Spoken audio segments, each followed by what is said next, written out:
야곱의 환난은 그들을 야곱의 후예들을 깨끗하게 단련시키는 정련케 하는 불이라 이렇게 나와 있습니다. 만약에 하나님의 자녀들만 구원을 받고 그 외에는 하나님의 관심에 포함되지 않는다면요, 이 환난이 꼭 필요하다라고 말씀드릴 수가 없습니다. 하나님의 자녀들의 출현은요, 이 야곱의 후예들을 하나님께로 인도하기 위한 파수꾼들이고 야곱의 후예들을 고기라고 부릅니다. 그리고 그 물고기를 잡는 어부들은 하나님의 자녀들과 연관이 있어요. 그래서 예수님이 제자들은 물고기가 아니라 물고기들을 낚을 수 있는 어부들이에요. 요즘은 아무나 전도하자, 선교하자. 그래서 지금 선교지가 다 황폐화되어 있습니다. 그뿐만이 아니라요, 전도를 외치면 외칠수록 지금 교회는 황폐화되고 있습니다. 우리나라는 지금 공산화되고, 만약에 더 계속된다고 하면 완전 공산화되는 시점에 와 있습니다. 그거 이상하지 않습니까? 옛날에 그 선교사들이 나타났던 그 시절에는 도리어 비전과 어떤 환상이 보였던 시절이었는데, 지금은 모든 것이 다 이렇게 잘 돌아가는 그런 시절에 살고 있는데도 이 세상은 위험한 시대, 페릴러스 타임이라고 하는 바울의 그 디모데서의 말씀이 응하고 있어요. 위험한 때가 오고 있다.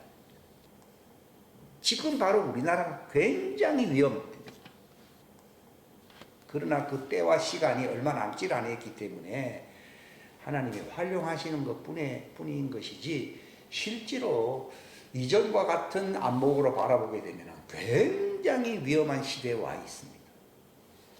그러니까 제가 말씀드리는 거는요, 하나님의 자녀들의 출현은 종들을 구원하기 위해서 이 땅에 태어난 것이에요. 그들은 본래 처음부터 그리스도와 함께 말씀 안에 있던 씨들이었다라고 요한복음 15장에 나와 있잖아요. 27절인 거예요.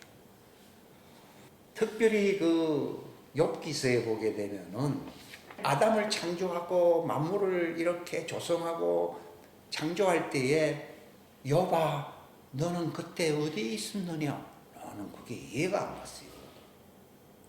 욥은 아담보다 월등히 뒤에 태어난 존재인데, 아담이 태어나고 만물이 조성될 때에 욥아, 너는 그때 어디 있었느냐? 내가 내게 말할지어다. 이렇게. 그때는 그게 그런 식이다 하고 다 지나갔어요. 근데 욥의 때를 뭐라고 얘기하고 있는가 하면, 너는 빛이 시작될 때부터 시작되었다. 빛이 있으라고 첫째 날 얘기했잖아요. 그때부터 네 날이 시작되었다라고 욥기 38장 14절 그런 뒤에 보면 나와 있습니다.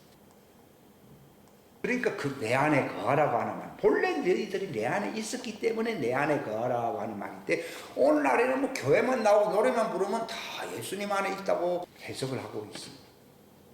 그렇다면 구약 시대도 그렇게 되어야 되겠죠. 그런데 제자들 보고 예수님이 말씀하시기를, 너희는 처음부터 나와 함께 있었기 때문에 내가 이런 말을 하는데, 내가 아버지 사랑 안에 있었듯이, 그때는 아버지 사랑 안에 있었잖아요. 그런 것처럼 너희도 내 사랑 안에 있으라 라고 하는, 우리의 존재론적 위상과 관련해서 이 말씀들을 이해를 해야 되는데, 그냥 교회 오면 다 그렇게 된다라고 사람들이 그렇게 가르칩니다. 그래서 다시 하나님은 선교하기 위하여, 마지막 때 추수하기 위하여 사도 요한에게 이 작은 책을 먹으라고 하는 거예요. 그 작은 책이 뭡니까? 하나님의 왕국이 이 땅에 임하는 초대교회 때 하나님이 부어주신 그 생명수의 메시지가 바로 작은 책의 말씀입니다. 그 책의 말씀을 지금 먹고 있는 시대입니다. 그게 왕국 복음입니다. 이 복음이 전파되어야 되는 것이지, 기존에 했던 것들은요, 그것은 황폐케 하는 거예요. 황폐케 하는 거. 그건 선교가 아니에요. 그래서 어떤 분의 저기 책을 보게 되니까 하늘에 갔다 온 분이고 상당히 훌륭한 사람이에요. 그래서 주님, 제가 존경했던 그런 분들을 만나기를 바랍니다. 하나님이 그렇게 하늘로 인도했어요. 그런데 자기가 생각했던 그 사람들은 없었다고 그러더라고요. 무명의 사람들이 있었다는 것을 발견했습니다. 행함이 없는 믿음은 죽었다 하는 말이 무슨 말인가 하면은 그저 착하게 살아야 된다 이런 말이 아니라 하늘에 계신 너희 아버지의 뜻대로 하나님의 뜻을 그걸 행하는 사람들이 하나님의 왕국에 들어간다 이 말입니다. 근데 그런 사람들이 많습니까? 유명한 사람들도 없다고 그러는 거예요. 그러니까 여러분들이 나중에 그런 사람들이 없는 것에 대해서 놀라지 말라는 거예요. 저는 그 책을 옛날에 17년 전에 읽었을 때요. 좀 당황하긴 했지만도 뭐 처음 듣는 메시지가 되어가지고 뭐 그런가 보다 했습니다. 근데 좁은 문은 좁은 문으로 들어간다는 것입니다. 멸망으로 인도하는 길은 넓습니다. 근데 주님은 오늘날 교회가 넓은 문으로 가고 있는, 그러니까 넓은 문으로 가는 복음, 이 복음을 전함으로 선교지가 다 황폐화됐어요. 왜 왕국 복음의 마지막 작은 책을 먹으라고 사도 요한에게 말했습니까?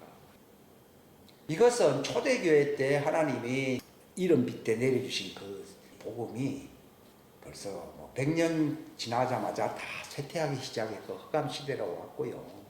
너희는 빛이라고 했는데 뭐 거의 흑암 시대로 온 겁니다.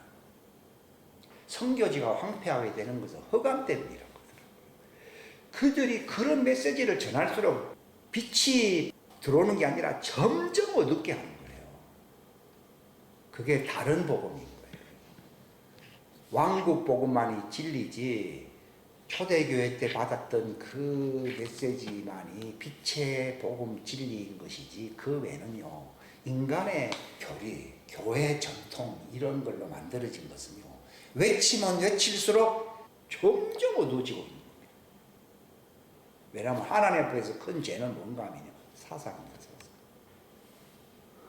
초대교회 시절에도요, 인륜적인 그런 죄악들은 많았습니다.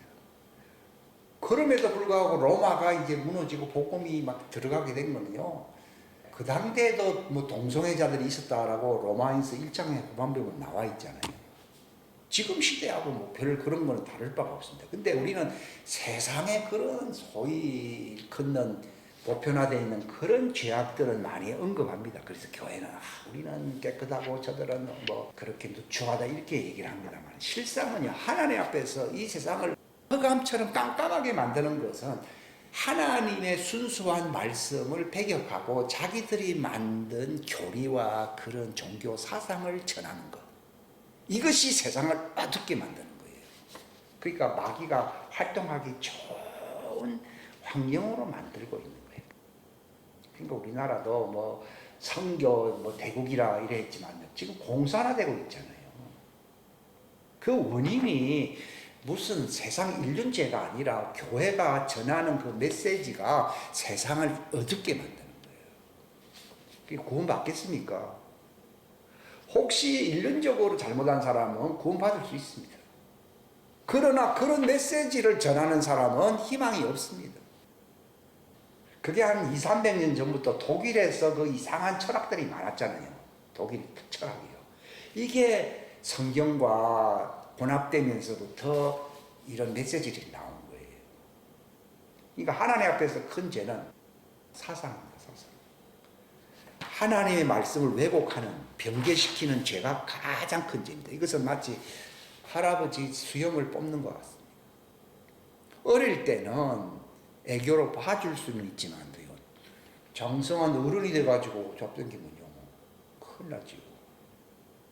그런 것처럼 하나님 입에서 나오는 말씀을 왜곡되이 변개시키는 이 소위 교회에서 전하는 이 다른 복음이잖아요. 이것이 하나님 앞에서는 용서받지 못하는, 이것을 성령 회방죄라고 저게 알게 해준 겁니다. 성령 회방죄는요, 뭐 세상에서 돌아가는 이런 걸 얘기하는 게 아니라 하나님의 말씀을 변개시키는 죄. 이 죄는 세상 사람들이 짓는 죄입니까? 교회가 짓는 죄입니까? 교회가 짓는 죄. 이걸 가리켜서 성령을 해방하는, 말씀 진리의 성령을 해방하잖아요. 이 죄가 가장 큰 죄입니다. 그래서 금세나 내세나 용서 못 받는다고 나와 있죠. 이 죄를 범하고서 구원받는다라고 많은 사람들이 착각하고 있어요. 하나님의 아들들과 아담의 후예들, 이걸 알고 있어야 된다. 우리는 성경을요, 그냥 아담의 후예들로만 단일화되어 있다라고 아예 판을 깔고 시작을 합니다. 근데 하나님은 하나님의 왕국을 받들 수 있는 그런 아담의 훌륭한 후예들을 선택을 했습니다. 아담도 선택받았지만은 마귀에게 시험을 받음으로써 결국은 희망이 사라지게 된 것입니다. 그 결과가 못 살게 되었다, 세상의 나라에 들어가서 땀 흘리며 노동하게 생겼다, 그런 걸 얘기하는 게 아니라 자기 후손이 훌륭한 아담의 형상을 닮은 아들이 나타나는 게 아니라 누가 나타났습니까? 가인이 나타난 거예요. 가인. 그러니까 이 세상에 가인의 후예, 가라지의 후예, 이걸 뱀의 씨라고 부르거든요. 뱀의 씨들이 땅에 가득한 것이 아담이 사단에게 패배했다는 증언인 것이지, 그저 이 땅에서 좀 살기가 어렵다, 이런 얘기를 하는 게 아니에요. 그러니까 그 즉시 쫓겨났는데 태어난 아들의 1호가 가인이에요, 가인. 근데 하나님이 이어서 왜 아벨을 태어나게 한 줄 아십니까? 아벨은 하나님이 파송한 하나님의 아들입니다. 아담 그대로 내버려 두면은 가인의 후예들로 세상에 꽉 차야 안 차요? 그러면 하나님의 계획이 실패하는 거예요. 그래서 아벨을 보낸 겁니다. 아벨은 처음부터 그리스도와 함께 있었던 자입니다. 도리어 육체 안에 아담의 몸을 입음으로써 그가 이 땅에 와서 고난을 받았는데, 이것은 마치 예수 그리스도의 모형이 되는 것입니다. 그러니까 아벨의 예배는 하나님이 희생제물을 드린 것이거든요. 자기가 희생됨으로써 결국은 하나님 뜻이 이루어져야 된다는 거, 이걸 알고 온 거예요. 지금 이걸 말씀을 창세기 4장부터 해석을 못하고 있는 거예요, 지금 교회가. 가인의 예물은 하나님 받지 않았습니다. 왜냐하면 가인은 저거 왕국이 세워지도록 왕성하게 되도록 소위 이 종교 사상, 오늘날 교회가 실패하고 있는 이겁니다. 그러니까 내가 주의 이름으로 권능을 행하고 이런 것이 하나님의 왕국을 위해서 한 겁니까? 자기 왕국, 자기 교회 왕국을 위해서 한 것입니까? 자기는 가인이 아니라 할지라도 가인의 사상을 따르고 있는 거예요. 그 예배는 가인의 예물입니까? 아벨의 예물입니까? 가인의 예물이기 때문에 하나님이 교회를 멸해버리는 거예요. 이대로 내버려 두면은 가인의 왕국, 오늘날에도 이대로 내버려 두면은 가인 교회로 전부 멸망됩니다. 그렇기 때문에 마지막 때에 하나님의 아들이 나타나지 않았어요. 아벨이 나타났듯이, 그러니까 아벨을 알게 되면 이 마지막 때도 알게 됩니다. 이게 창세기 4장하고 이게 로마서 8장하고 서로 연결이 되고 있거든요. 그러니까 아벨이 태어나서 어떻게 됐습니까? 그는 하나님이 받으시는 예물을 드렸다고 했거든요. 이것은 하나님의 뜻을 안 거예요. 그러나 오늘날 교회가요, 풍성하게 드리고, 예물 드리고 이런 얘기 하지만 그게 가인의 예물이에요. 아벨의 예물을 드려야 된다고요. 아벨의 예물은 뭔가 하면은 하나님의 뜻을 쫓아서 자신이 희생 제물이 되는 거예요. 그래서 양의 피로서 이렇게 이제 드리는 것은 하나님이 흠양하셨지만은 왜 가인은 받질 않았는가? 그는 말 그대로 하나님의 뜻이 아니라 사단에게 속고 있는 겁니다. 사단의 왕국을 세우는 것입니다. 그래서 예수님 그랬잖아요. 너희 아비는 살인자라고 얘기했잖아요. 그러니까 사단이잖아요. 너희 아비는 사단인데 가인은 사단의 씨잖아요. 그러니까 아벨은 하나님의 왕국을 세우기 위해서 뭔가 일을 하니까요, 돌멩이를 쳐 죽인 거예요. 마치 예수님을 십자가에 못 박은 것과 똑같습니다. 이것은 그 뒤에 아벨 이후에 나타날 에녹도 그랬어요. 에녹이 우리는 하늘로 갖다 준 그거는 죽어서 간 거예요. 300년은 하나님과 동행했다고 하는 말은 하나님의 뜻대로 섬기다가 라멕이 그 젊은 살을 죽였다고 나와 있거든요. 그게 그런 일이 아벨을 죽인 거, 라멕이 누구를 죽였어요?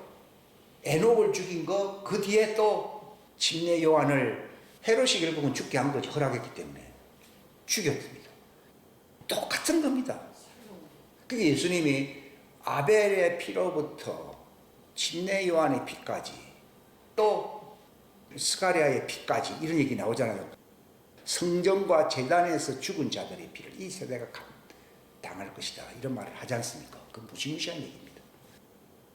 아벨은 죽기 위해서 파송된 것이에요. 이 땅에서 그냥 뭐 행복하게 그럴 바에는 안 보내는 게 낫습니다. 어떻게 보면 아직 때도 이르지도 않았는데 나타난 것은 죽으려고 나타난 거예요. 그래서 아벨의 피로서 누구의 죄를 씻어준 것입니까? 아담의 죄를 씻어줌으로써 그 이후에 아담의 후예가 가인에서 끝나고 자기 형상을 닮은 셋이 태어났다. 이게 축복인 것이죠. 아벨의 피를 통해서 경건한 셋을 태어나게 했다. 그래서 제사장 왕국이 이제 하나님이 세워지게 하는 것입니다.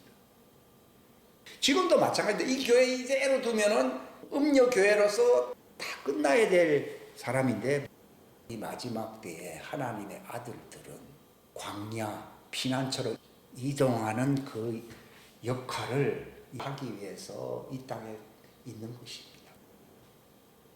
이거 말 그대로 파송된 겁니다. 예수님께서도 아버지가 아들을 보낸 것처럼 나도 너희를 파송한다. 그렇게 말했습니다. 그렇기 때문에 자기 사명, 본분을 모르는 사람은 아들은 아닙니다. 나중에 종들도 정신을 차려서 이제 광야에서 어떻게 이제 처신해야 될 것인가를 아는 사람들이 나타나게 되는데 하물며 그들을 인도해야 할 자들이라 그런 하나님께로 파송받은 그 소명과 사명을 깨달은 사람들입니다. 그것 때문에 지금 이 마지막 때까지 파수꾼으로서 존재하는 것입니다. 근데 마지막 때 이런 너무 크고 광범위하기 때문에 이건 예수님과 같은 장성한 수준에 이르지 아니하고서는 불가능하기 때문에 하나님의 아들들, 예수님과 같은 형상들이 나타난다 이렇게 표현을 하고 있어요. 그래서 그들이 완전하게 되었다고 하는 표현으로서 그 일이 끝나고 나면은 예수님이 성천했듯이 그들도 성천하게 되는 겁니다. 그러니까 거기에 해당하지 않는 사람들이 태반이지 거기에 해당하는 사람은 감히 그런 말을 할 수가 없습니다. 아무튼 제목이 야곱의 대환란이잖아요. 지금 야곱의 대환란 때에 그들을 양육하기 위해서 끌어줄 하나님의 아들들이 나타나는 시대에 지금 우리가 살고 있는 거예요. 지금. 그러니까 그 사명을 위해서 자기를 희생하려고 하는 아벨과 같은 후예들은 희생을 하겠지만 이 마지막 때는 희생 시대가 아니라 하늘로 올라가야 할 자들이기 때문에 피난처로 그들을 인도해야 할 사명을 갖고 있는 거예요. 이 사명을 계속 마음에 새김질하고 이것이 내 사명이다. 마치 아벨이 자기가 희생을 당하고 하나님이 받으실 제사장 민족의 시조라고 할 수 있는 셋의 시대가 와야 된다는 것을 알고 있었거든요. 창세기 초판에 있는 얘기잖아요. 이걸 알게 되면은 이 성경 전체가 어떻게 돌아가는지를 다 알게 되는 것이에요. 이게. 그러니까 모세를 하나님이 택했습니다. 왜 택했습니까? 출애굽기 6장 6절부터 읽겠습니다. 그러므로 이스라엘 자손에게 말하기를 나는 주니라. 내가 이집트 사람들의 진 밑에서 너희를 빼내니 내가 그들의 속박에서 너희를 자유롭게 하고 내가 뻗은 팔과 큰 심판들로 너희를 구속하리라. 내가 너희를 취하여 나를 위해 한 백성으로 삼고 내가 너희에게 하나님이 되리니 내가 이집트 사람들의 진들 밑에서 너희를 빼내는 주 너희 하나님인 줄을 너희가 알리라. 이게 하나의 예표적인 겁니다. 여기 바로의 백성은 적그리스도의 백성을 얘기하는 겁니다. 여기서 하나님이 선택받은 그의 백성들을 광야로 빼내려고 하나님이 모세를 세워서 안 세우세요? 세운 겁니다. 이게 애굽 땅에 임할 대환란을 피하게 하는 겁니다. 그러나 그 환란을 통해서 그들은 간담이 선을 했을 거 아니에요. 아, 하나님 뜻대로 한 삶이 우리는 죽는 것이구나 해서 그들이 그걸 알았기 때문에 광야로 나가세요, 안 나가세요? 나간 것이지. 행복하게 잘 살고 있는데 나가라 그러면 나가라고 하는 사람이 미친 사람이 되지. 그렇게 나가게 됩니다. 지금도 마찬가지입니다. 이건 하나의 예표적인 것입니다. 이제는 광야 예비한 하나님의 처소가 있습니다. 그들로 인도하실 터인데 그들이 그곳으로 지금 가겠다고 자원하는 사람이 있어요, 없어요? 없어요. 재앙이 내려야 안 내려요? 내려야 되는 거예요. 그게 첫째와고 둘째와예요. 그때는 적그리스도의 백성인 이집트에서 빼내었지만은 지금은 왕국 복음이 아닌 다른 복음을 전하고 있는 음녀 교회에서 그들을 빼내는 겁니다. 왕국 복음이 아닌 다른 복음을 전하는 교회에서 빼낸다 이 말이에요 지금. 자, 신명기 4장부터 읽겠습니다. 네가 환난 중에 있어 이 모든 일들이 네게 닥칠 때에 곧 마지막 날들에 네가 주 내 하나님께 돌아서서 그분의 음성에 순종하면 주 내 하나님은 긍휼이 많은 하나님이시므로 그분께서 너를 버리지 아니하시고 너를 멸하지 아니하시고 친히 내 조상들에게 맹세하사 그들에게 주신 언약을 잊지 아니하리라. 이게 신명기서는요 출애굽기와 다릅니다. 출애굽은 율법의 시작이지만 요 신명기서는 마지막 때 야곱의 후예들을 하나님이 안전한 곳으로 데려가게 하려고 하는 마지막 율법을 얘기하는 겁니다. 세컨드 로라고 해요. 신명이라는 말이 이게 참 어려운 말인데 신자가 새로 신자입니다. 두 번째라는 뜻입니다. 두 번째 명령이다 이 말이에요. 첫 번째 명령은 모세 출애굽기 때 한 말씀이고 여기 신명기는요 마지막 때 자기 백성을 광야로 데려가기 위해서 주신 명령을 얘기합니다. 이게 사람들이 신명기서를 이해를 못하는 거예요. 그러니까 여기 나와 네가 환난 중에 있어. 지금 광야로 나왔는데 뭐 여기 사막에 있는 게 환난이 아니라 마지막 때에 대환란을 맞이해야 맞이 아니에요. 맞이할 것을 모세가 예언을 한 거예요. 야, 이게 보통 말씀이 아닙니다. 이 마지막 날들이라 되어 있거든요. 지금이 아니거든요. 그래서 너희가 그 말씀에 순종했다는 증거는 하나님의 도피처. 마치 그들이 광야로 바로의 낯을 피해서 나왔듯이 마지막 때 적그리스도의 낯을 피하여 나와야 안 나와요. 나오는 것때가 마지막 때라는 거예요. 그게 마지막 때 주신 명령이 신명기라고. 모세 때 나왔던 사람들은 광야에서 불순종함으로 다 죽어서 안 죽었어요? 죽었습니다. 근데 이제 마지막 때 그들을 피난처로 데려갈 때는 하나님이 그들을 실패하게 내버려 두지 아니하고 그들을 양육하고 완전한 구속받은 자로 하나님이 세우신다고 말씀하셨습니다. 그때 버리지 않는다는 겁니다. 여호수아 후손을 빼고 다 광야에서 다 죽었잖아요. 근데 마지막 때는 하나님이 예비한 도피처로서 그들을 42개월 양육을 해야 해요. 양육을 한다고 말을 하고 있습니다. 자, 신명기 8장부터 시작. 주 내 하나님께서 이 40년 동안 광야에서 너를 인도하신 그 모든 길을 기억할지니 이것은 그분께서 너를 낮추시며 너를 시험하사 내 마음속에 무엇이 있는지 내가 그분의 명령들을 지키려 하는지 지키려 하지 않는지 알려 하심이니라. 그분께서 너를 낮추시며 줄이게 하시고 너도 알지 못하며 내 조상들도 알지 못하던 만나를 내게 먹이신 것은 사람이 빵으로 살지 아니하고 주의 입에서 나오는 모든 말씀으로 사는 줄을 내가 알게 하려 하냐. 이건 물론 모세를 통해서는 만나를 먹였습니다. 그러나 마지막 때는 이 왕국 복음의 생명수를 먹여야 하는 먹인다는 것. 그걸 얘기합니다. 이것은 지나간 40년을 너희가 기억을 하라는 것이고 이제 마지막 때에는 이제 너희가 또 그런 일을 당한다고 하는 것을 알려줘. 여러분 신명기 29장이나 30장 이런 거 읽어보면요 완전히 마지막 때 일어날 일들을 말씀하고 있어요.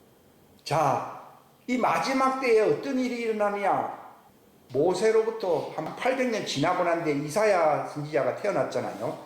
이사야 4장 읽겠습니다. 시작. 그날에 7 여자가 한 남자를 붙들고 말하기를 우리가 우리 빵을 먹으며 우리 옷을 입으리니 다만 우리가 당신의 이름으로 불려서 우리의 치욕을 없애게 하라 하리라. 그날에 주의 가지가 아름답고 영광스러울 것이며 그 땅의 열매가 이스라엘의 피난처 한 자들에게 위해 뛰어나고 아름다우리라.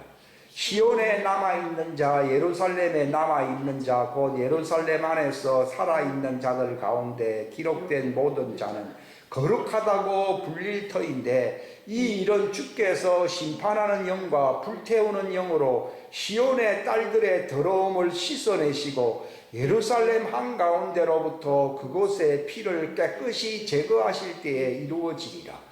또 주께서 시온산의 모든 거처와 그녀의 집회 군중들 위에 낮에는 구름과 연기를 창조하시고 밤에는 빛나는 타오르는 불을 창조하시리니 이는 모든 영광 위에 방벽이 있을 것이며 또 장막이 있어 낮에는 열기를 피하는 그늘이 되고 폭풍과 비를 피하는 피난처와 은신처가 될 것이기 때문이라. 이게 제2의 출애굽이에요. 출애굽 아니에요. 제2의 출애굽 마지막 때 일어난다는 것입니다. 여기도 구름 기둥이 있고 불 기둥이 있잖아요. 근데 이때 그 여자라고 하는 것은요, 야곱의 후예를 여자라고 얘기하고 있고, 한 남자는 누굽니까? 예수님의 후예를 얘기하는 겁니다.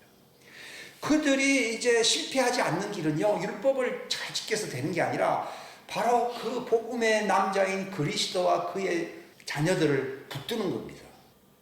붙들므로써 그들의 수치가 완전히 씻겨진다는 것을 얘기하는 것입니다. 모세를 붙들었어도 그들은 실패했습니다. 그러나 아벨과 같은 하나님의 자녀의 이 메시지를 그들이 들음으로써 그들이 보호를 받을 때에 그들은 아름답고 영광스럽게 될 것이고 그 열매가 아주 아름답게 된다고 말했습니다. 그래서 그들은 시온에 남아있는 자들, 야곱의 후예들인데 예루살렘에 남아있는 자 이들은 어떻게 된다고 했습니까? 거룩한 자가 되는 것입니다. 그들에게 바로 하나님이 씻어주는 생명수 샘이 솟아나요, 안 솟아나요? 솟아요. 모세로 나오는 물은 육신의 발정을 푸는 물이었지만은 이때의 샘솟는 물은 생명수입니다. 스가랴 13장에도 있듯이요. 그리고 어떤 일이 일어납니까? 뜨거운 열기를 피할 수 있는 그늘이 되시고 폭풍과 비를 피하는 피난처와 은신처가 된다고 얘기하고 있지 않습니까? 이게 요한계시록 12장 말씀에 42개월 그들이 광야에서 양육을 받는다는 그 메시지가 나타나기 전, 적어도 한 700년 전의 메시지입니다. 예언입니다. 그러니까 요한계시록 12장이나 이 이사야 4장 말씀이 서로 연결돼요, 안 돼요? 연결되고 있는 거예요. 그렇게 되면 어떻게 됩니까? 이사야 또 10장 여기 있습니다. 10장 20절 시작. 그날에, 이게 마지막 날이거든요. 그날에 이스라엘의 남은 자들과 야곱의 집에서 도피한 자들이 이후로는 자기들을 친 자를 다시 의지하지 아니하고 주 곧 이스라엘의 거룩하신 분을 진리 안에서 의지하리니 남은 자들 곧 야곱의 남은 자들이 강력하신 하나님께로 돌아오리라. 이렇게 됩니다. 이게 완전히 하나님께로 돌아오거든요. 이제는 하나님을 의지하는 믿음을 가진 굳센 자들이 된다고 말씀을 하고 있는 것입니다. 이것이 바로 야곱의 남은 자들을 광야에서 하나님이 양육하심으로써 그들이 마지막 때 지상재림하시는 그 예수님의 새 예루살렘 성에 들어가게 되는 것입니다. 이 준비를 한다는 것입니다. 자, 예레미야 이 말씀도 중요합니다. 시작. 슬프도다 그날이 커서 어떤 날도 그것과 같지 아니하니니 그들은 곧 야곱의 고난의 때니라. 그러나 그가 그 고난에서 구원을 받으리라. 보라 주의 회오리 바람 곧 계속 부는 회오리 바람이 경로와 함께 나가서 고통과 함께 사악한 자들의 머리를 덮치리라. 주의 맹렬한 분노는 그가 자기 마음의 뜻을 행한 바를 이룰 때까지 돌아서지 아니하리니 마지막 날들에 너희가 그것을 깊이 생각하리라. 이거를 깊이 생각하게 됩니다. 이건 뭘 얘기합니까? 야곱의 대환란은 출애굽 시대가 아닙니다. 이것은 바로 이게 대환란, 예수님이 말씀하신 바 첫째와 둘째화를 얘기하는 것입니다. 그것이 어떤 해오리 바람같이 휙 부는 겁니다. 그래서 하나님이 행하는 바를 완성하기 전까지는 끝이지 않는다는 말은요, 마지막 말 안 듣는 놈들은 적그리스도 세력과 결합을 시켜가지고 다 파멸시키고 여기서 정신을 차린 사람들을 광야에서 이끌어가지고서 42개월 양육을 통하여 그들이 구원을 받게 하는 겁니다. 그러니까 42개월 양육은 그들이 구원을 받게 하려고 하는 하나님의 마지막 은혜라고 말씀할 수 있습니다. 이 말씀을 여러분들이 추측으로서 알지 마시고요, 이 말씀을 붙드시기 바랍니다. 해오리 바람같이 이제 보게 될 것입니다. 자, 예레미야 31장 시작. 주가 이같이 말하노라. 라마에서 애통하며 슬피 우는 소리가 들렸는데 이것은 라헬이 자기 아이들로 인해 슬피 우는 것이라. 그들이 있지 아니하므로 그녀가 자기 아이들로 인해 위로받기를 거절하였도다. 주가 이같이 말하노라. 내 음성을 억제하여 울지 말고 내 눈을 억제하여 눈물을 흘리지 말라. 내 일이 보상을 받겠고 그들이 원수의 땅에서 다시 오리라. 주가 말하노라. 내 끝에 소망이 있으므로 내 자손들이 자기들의 지경으로 다시 오리라. 주가 말하노라. 이 무슨 말입니까? 라헬이 중간에 베냐민을 낳을 때 될 때에 상고의 고통이 심해가지고 죽었습니다. 그래서 그 아들의 이름을 고통의 아들이라 이렇게 이름을 지었다가 야곱은 그 아들을 베냐민, 내 오른손의 아들이라 그렇게 말했지 않습니까? 이게 참 성경 해석이 참 묘한데요. 이 라마에서 이제 애통한다 그랬는데 이 라헬이 상고의 고통을 치름으로써 자기는 죽고 아이를 출생시킨 겁니다. 이 뭘 얘기하는 것입니까?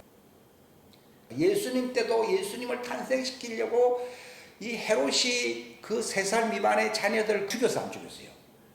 죽였는데 그걸 예레미야 말씀을 인용을 했거든요. 근데 그게 죽은 아들에 대해 지금 얘기하는 게 아닙니다, 실상. 희생제물이라는 것입니다. 무슨 말인가 하면은 하나님의 뜻이 이루어지기 위해서는요, 많은 희생제물을 마련한다는 것입니다. 근데 이 마지막 때가 되면은 이스라엘의 남은 자들이 광야로 도망가서 구속받기 위해서는 그 많은 야곱의 후예들이 희생제물이 되어야 한대요. 희생제물 된다는 걸 얘기하는 것입니다. 3차 중동전쟁이 일어나는 것도 다 그런 것과 연관이 되어 있는 것입니다. 그들이 하나님께 대하여, 예수님께 대하여 잘못한 일들이 많지 않습니까? 그들을 하나님이 제물로 하나님이 세우실 것입니다. 그러니까 그 중동 지방의 4분의 1이 죽는다고 얘기하지 않습니까?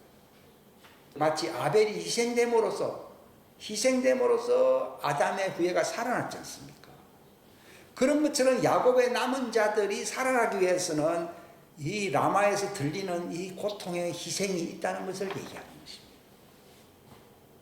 예수님이 탄생될 수 있었던 것도 사단이 얼마나 막았겠습니까? 그러니까 그 희생제물을 하나님이 내놓으신 것입니다. 그 3살 미만의 아이들이 다 죽은 것입니다. 에스겔 11장. 그러므로 이르기를 주 하나님께서 이같이 말씀하시되 내가 참으로 너희를 백성들로부터 모으고 너희가 흩어져서 거하던 나라들로부터 너희를 소집하여 이스라엘 땅을 너희에게 주리라. 내나 같은 말입니다. 그들이 남은 자들로서 이제 거룩하고 완전한 자로 세워서 이제 이스라엘 땅을 그들이 이제 거기에 예수님이 재림하시지 않습니까? 그 길을 가게끔 하나님이 하신다는 것입니다. 호세아 2장 시작. 그러므로 보라 내가 그늘을 끌어당겨 광야로 데려가서 그녀에게 위로하는 말로 말하며 거기에서 그녀의 포도원을 그녀에게 주고 아골 골짜기를 소망의 문으로 주리니 그녀가 자기 어린 시절에 하던 것 같이 이집트 땅에서 올라오던 날에 하던 것 같이 거기서 노래하리라. 주가 말하노라. 그날에 내가 나를 앗이시라 부르고 다시는 나를 바알이라 부르지 아니하리니 이는 내가 그녀의 입에서 바알들의 이름을 제거할 것이므로 그들이 다시는 그들의 이름으로 기억되지 아니할 것이기 때문이라. 아멘. 그 광야에서 하나님이 데려오는 이유가 어디 있습니까? 거기서 그들을 어떻게 합니까? 정련시킨다. 완전하게 그들을 씻고 거룩하게 하나님이 창조하신다는 것을 얘기하는 것이거든요. 이 광야가 그들의 고난의 풀무불이라고 할 수 있습니다. 여기서 그들이 변화를 받지 아니하면은 구속을 받을 수가 없다는 것입니다. 사도 베드로가 어떻게 얘기했습니까? 각각 회개하라 그랬잖아요. 그리하면은 주께서 마지막 때에 임하실 때에 너희 죄들을 씻어버린다 이렇게 나오지 않습니까? 이 말씀입니다. 이게 이때 이루어지는 겁니다. 아니 베드로가 침례를 주고 너희는 끝났다 이렇게 얘기를 하는 게 아니라 너희가 죄사함을 받으라 그걸로 끝난 게 아니라 마지막 때에 그들의 죄악이 완전히 도말된대요. 도말된다고 하는 것은 광야에서 그들의 구속이 완성될 것을 얘기하는 것입니다. 이게 호세아서 2장 말씀입니다. 그래서 그들이 언제 기쁨의 노래 휘바람을 부르고 하나님도 휘바람을 부르고 즐거워합니까? 그들이 광야에서 완전한 자로 예루살렘대로 이제 들어가게 될 때에 하나님이 즐거워한다는 것입니다. 참 놀라운 말씀입니다. 지금 교회가 잘못하고 있는 게 뭡니까? 거짓 복음, 그들은 거짓이라 얘기해요. 정통이라 얘기합니다. 근데 그들의 복음은 조상들의 유전이잖아요. 그 유전들의 그 복음을 막 변개된 인간 복음, 신학적인 복음이잖아요. 이걸 전하는 것은 누구 이름을 부르는 것입니까? 바알의 이름을 부르는 거예요. 내가 귀신을 쫓아내고 가르친다 하지만 내가 불법을 행한 자들아 물러가라는 것은 그들은 여호와의 이름입니까? 바알의 이름입니까? 바알의 이름입니다. 바알의 이름을 부르기 때문에 그들을 광야로 가서 씻어버린다는 것이지 뭐 윤리적으로 뭐 조금 뭐 좀 차이가 그런 죄를 얘기하는 게 아닙니다. 그들의 입에서 뭘 제거한다고요? 바알의 이름을 제거하는 겁니다. 지금 교회가 바알의 이름으로 하고 있습니다. 사단이야 빛의 천사로 가장하니까 바알로 한다 합니까? 여호와로 한다 합니까? 여호와로 한다 그러지. 그러나 엘리야 시대 때에 엘리야가 나와 죽은 사람만 여호와의 종이지 저들은 다 누구의 종이라고요? 바알의 종들이라고. 450명 그 제사장들이 다 바알의 종이라고 얘기하지 않습니까? 지금 시대가 그렇습니다. 바알입니다. 바알. 그래서 광야로 데려가는 것입니다. 광야로 데려가는 이유는 바알의 이름을 제거하고 이시라는 말은 여호와 나의 남편이라는 뜻입니다. 이시라는 말은 남편이라는 뜻입니다. 하나님이 너희 남편이 되게 해주겠다 하는 것입니다. 여러분 이 놀라운 얘기인데요. 지금 하나님이 왜 그렇게 일을 행하십니까? 바알이라는 거 말씀하셨습니다. 바알의 이름을 제거하려고 광야로 데려가야 안 데려가요? 데려갑니다. 그들은 바알로 한다고 생각하고 있었습니까? 여호와로 이름으로 한다고 생각했습니까? 엘리야 때도 그들은 여호와의 후예라고 했습니까? 바알의 후예라고 했습니까? 바알의 후예라고 말하지 않았거든요. 근데 너희들은 바알의 후예들이다. 엘리야가 고난받은 것도 다 그런 것입니다. 그러니까 여러분이 엘리야 사건을 이 환경에서 보질 아니하면 이해가 안 갑니다. 사람들은 그 옛날에는 막 그랬구나. 지금 더합니다. 세속적인 복음뿐만이 아니고 다 변개된 복음은 다 바알이에요. 바알. 교회 안에 바알이 꽉 찼어요. 귀신 쫓는 것도 다 바알이요. 바알. 바알이 바알을 쫓아낸다고 예수님이 말했잖아요. 그 일이 일어나고 있는 거예요. 주님은 그 축사가 뭡니까? 바알의 이름으로 하는 것이라는 거예요. 물론 소수의 무리는 그렇지 않을 확률이 있지만 어느 정도 사상적으로는 쏟고 있는 겁니다. 우리가 하나님의 이름으로 축사를 한다고 하는 것은요, 진리의 말씀이 우리 속에 임함으로써 그 사람이 거룩한 사람으로 변화가 된 것이 축사입니다. 근데 뭐 병 하나 낫고 사람은 하나도 안 바뀌고 내나 그렇다고 하면은 이건 바알이라는 것입니다. 바알을 노골적으로 하지 않더라도 다 쏟고 있어요, 안 쏟고 있어요. 지금 선교단체가 다 그렇습니다. 그 무슨 복음이라 보통 얘기해요. 그 잘 되는 거를. 꽉 찼잖아요. 사람들이 헌금하는 것도 자기들은 하나님 이름으로 하지만 바알의 이름으로 다 헌금하고 있어요. 그런 걸 바치지 말라는 것입니다. 형통도 마찬가지고 뭐 그런 거 많잖아요. 대형 교회에서 막 외치고 하는 복음이요. 예. 그게 바알이라고 주님은 바알이라고 해요. 그래서 지옥이라는 것입니다. 회개한다는 것은 바알에서 여호와로 가야 되는 거예요. 이걸 고치지 아니하면은 그들은 광야에 들어가서 양육을 받을 수가 없습니다. 그래서 바알의 이름을 제거한다는 것이 옛날에 엘리야 때 그렇다 하는 것이 아니라 지금 마지막 때에도 그렇다 이 말입니다. 많은 사람들이 내게 와서 이르되 내가 주의 이름이 그 주가 바알도 주요 주 아니에요. 만약에 진짜 여호와의 주의 이름으로 했다고 하면은 주님이 기억 안 할 수가 없지요. 그런데 바알의 이름의 주기 때문에 내가 너희를 도무지 알지 못한다고 한 거예요. 그냥 제일 충격받은 이 말씀 귀절이 그런 것입니다. 저는. 이것이 옛날 뭐 호세아 시대 때 끝난 게 아니라 마지막 때 일어날 일을 말씀합니다. 요 뒤 말을 보게 되면 그들이 바알의 입에서 떠나고 이시 여호와의 이름을 부르게 될 때에 하나님은 그들과 정원한다는 말을 했어요, 안 했어요? 오늘날도 바알에게 부속된 자들이지 여호와께 부속된 게 아니라니까요. 그 열매가 그러하잖아요. 지금 열매가. 이게 마귀의 가장 강교한 속임수입니다. 실상은. 호세아 6장 그러므로 시작. 오라 우리가 주께 돌아가자. 여호와께 돌아가자 이 말입니다. 바알에서. 그분께서 우리를 찢으셨으나 우리를 낫게 하시리라. 그분께서 우리를 치셨으나 우리를 싸매어 주시리라. 이틀 뒤, 여기 2000년이 지금 지났잖아요. 1000년이 하루거든요. 이틀 뒤에 그분께서 우리를 지금 하나님이 이제 광야로 데려가 되살려 안 살려요? 되살리시며 셋째 날에 우리를 일으키시리니 2000년이 끝나고 나면은 예, 지상 재림하심으로 우리를 살리시잖아요. 우리가 그분의 눈앞에서 살리라. 우리가 계속해서 주를 알려하면 그때 우리가 알리라. 그분의 나오심은 이와 같이 예비되어 있으며 그분께서는 비같이 온 땅에 내려시는 늦은 비와 이른 비같이 우리에게 오시리. 이게 이루어지는 거예요. 지금까지 읽었던 말씀들이 전부 같은 맥락이에요. 그러니까 여러분 구약성경이 이제 중요한 기절들을 알게 되면 아 그게 그 말이네 하는 것을 알게 될 것입니다. 마귀가 그럽니다. 야 내가 바알의 이름으로 왔다 이렇게 얘기하니까 여호와의 이름으로 왔다 그럽니다. 흑암의 천사들이 광명의 천사로 둔갑을 해야 하네요. 여기에 지금 쏟고 있기 때문에 바알의 이름으로 하고 있으면서 다 여호와의 이름으로 하고 있다고 착각을 하고 있는 거예요.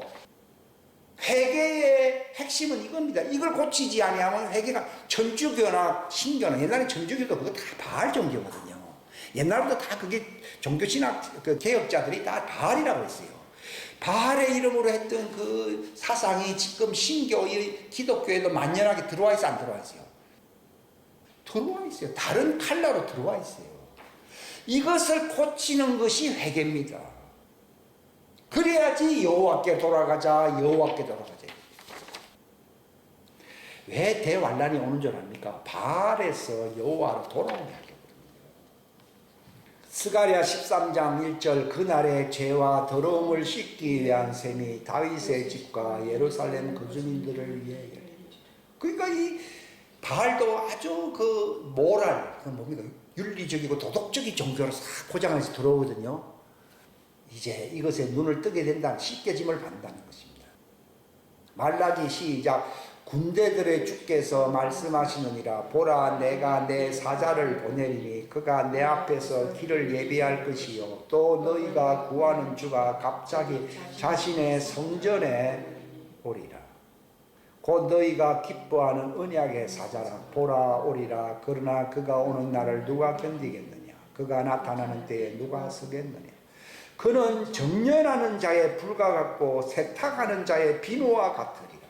그가 은을 정련하여 깨끗하게 하는 자같이 앉아서 레위 아들들을 깨끗하게 하되 금과 은같이 그들을 깨끗하게 하여 그들이 의 안에서 주에게 헌물을 드리게 하리. 이게 정련시키는 이게 광야에서 주님이 나타나셔서 그들을 깨끗하게 베드로가 얘기한 것처럼 주님이 오실 때 너희 죄가 도말된다. 도말된다는 말은 비눗물을 씻듯이 씻어진다. 그 말이거든요. 그때 씻어지는 겁니다. 그래서 씻기 전까지는 죄인이요 죄인 아니에요.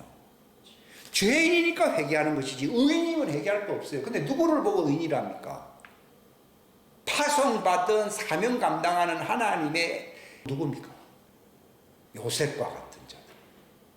또 아담을 살린 자가 누구라 했어요? 아벨과 같은 자들. 또 다니엘과 같은 사람들. 이런 사람들을 의인이라고 부르는 거예요. 의인이 많겠습니까? 죄인이 많겠습니까? 죄인이 수백 배, 수만 배로 많습니다. 그러니까 의인은 믿음으로 산다는 말을 함부로 쓰면 안 됩니다.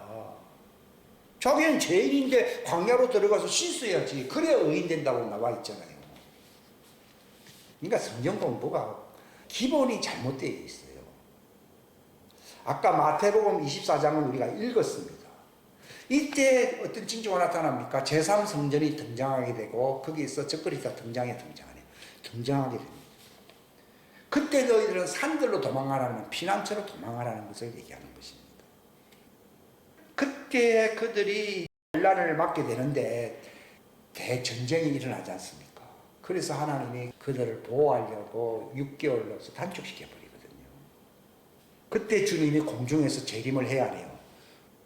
공중 재림할 때에 광야로 갈 자들과 하늘로 올라올 자들을 모은다. 하늘 이끌하는 것은 우리가 하늘에 사는 게 아니라 하늘에 속한 자들을 얘기하는, 하늘에 속한 자들을 모으고 하늘에 속았기 때문에 하늘로 가고 땅 끝에서 모은 자들은 광야로 가는 것이고 요 말을 하는 것입니다.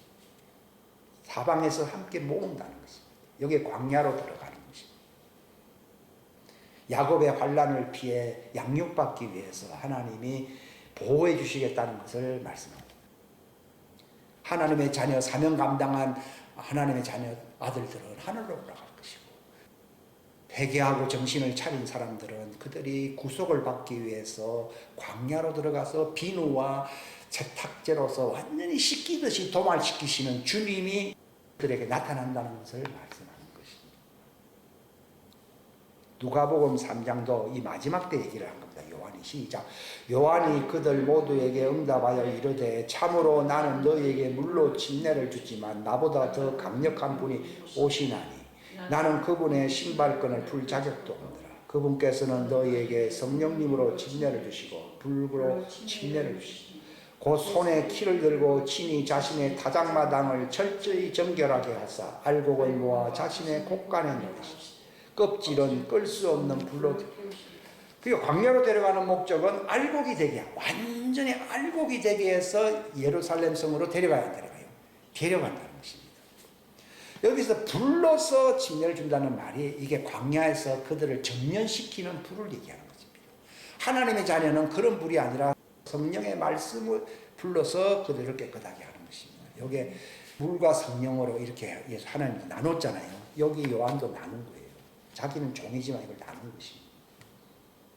마지막 때, 여기 후반부의 말씀은요, 마지막 때 자신의 타작마당을 철저하게 한다는 말이 이게 주님의 지상재림을 두고 얘기하는 것입니다. 그때 깨끗하게 하려고 하나님이 하시는 것입니다.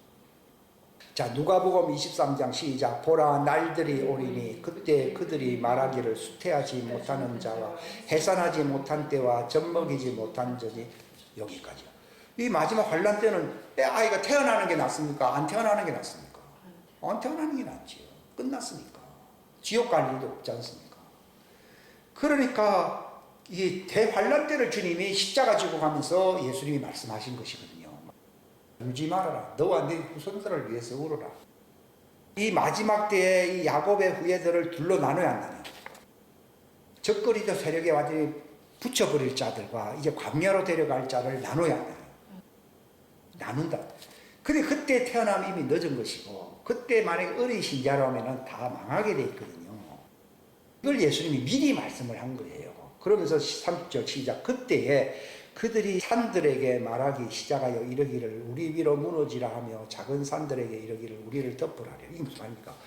유대교 종교든지 지금 기독교든지 그 신들이 지금 세상에도 기독교로 나와 있고 그들에게 유대교로 나와 있잖아요. 이들이 우리를 보호하고 덮으라. 환난이 임하는데 차라리 우리를 덮으라 하리라 이 말을 한다는 것입니다.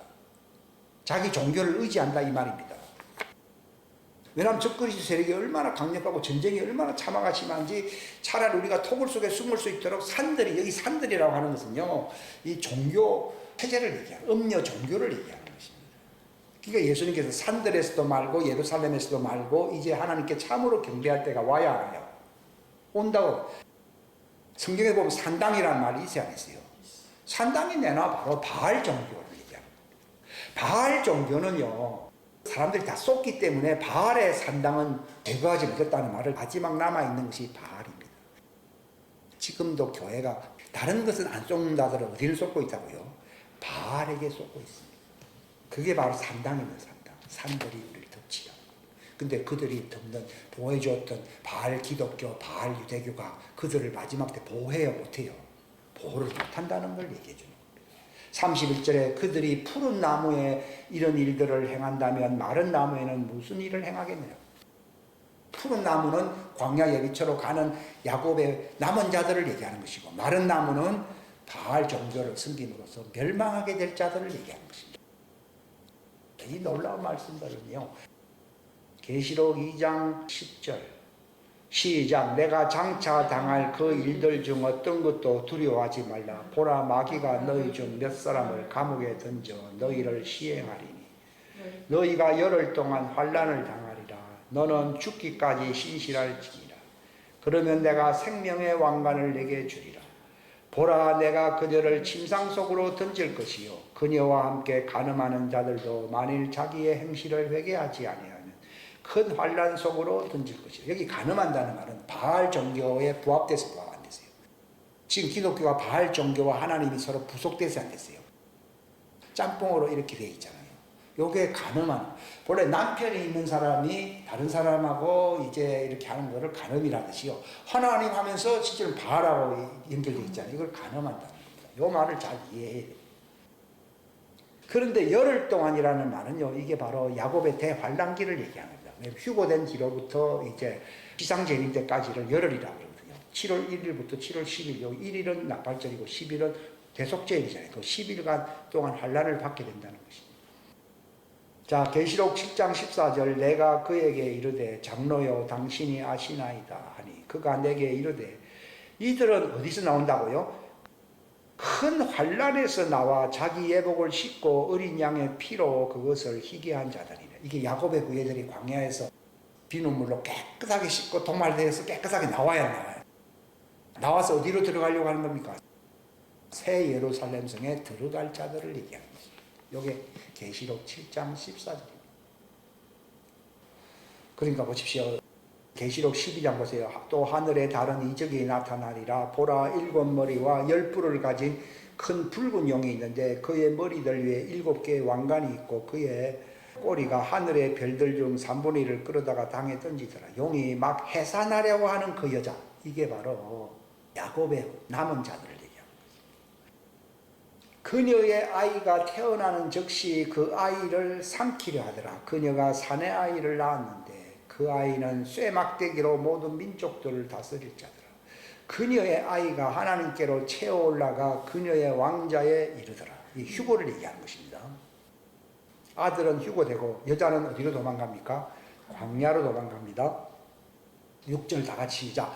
그녀가 광야로 도피하였는데 거기에 하나님께서 예비하신 한 처소가 그녀에게 있으니 이것은 그들이 1260일 동안 거기서 그녀를 먹이게 하려 함이더라.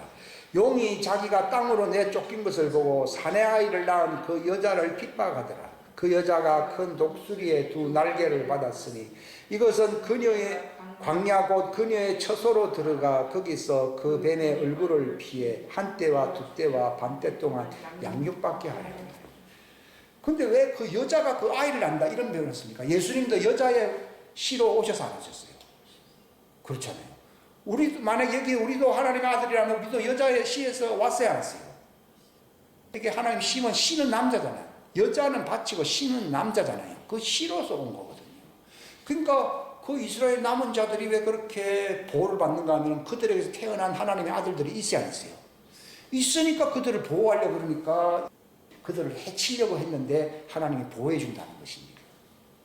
그러니까 야곱의 후예들이 남아있는 것은요, 그들 후예 가운데서 그들을 인도할 요셉과 같은 아벨과 같은 사람이 나와요. 내나 그 여자의 하와는 두 가지 씨를 나누는 뱀의 씨도 나오고 뭐도 나와요? 그러니까 집안에서 이상한 사람 두 사람 나왔다 그 이상하게 생각하면 안 됩니다. 뱀의 씨도 나오고 왜냐면 선악과니까 선은 아벨이 나오고 선의 씨는 아벨이 나오고 악은 누구예요? 가인이 나오고 그래서 선악과. 그러니까 여자는 두 가지가 나옵니다. 그러니까 무조건 저 집안은 왜 저러냐 아니요. 그거는 조상 아담 때로부터 그렇게 하나님 정한 거예요. 그러니까 그 야곱의 후예들을 죽이려고 사단이 나타났는데 왜 그렇습니까?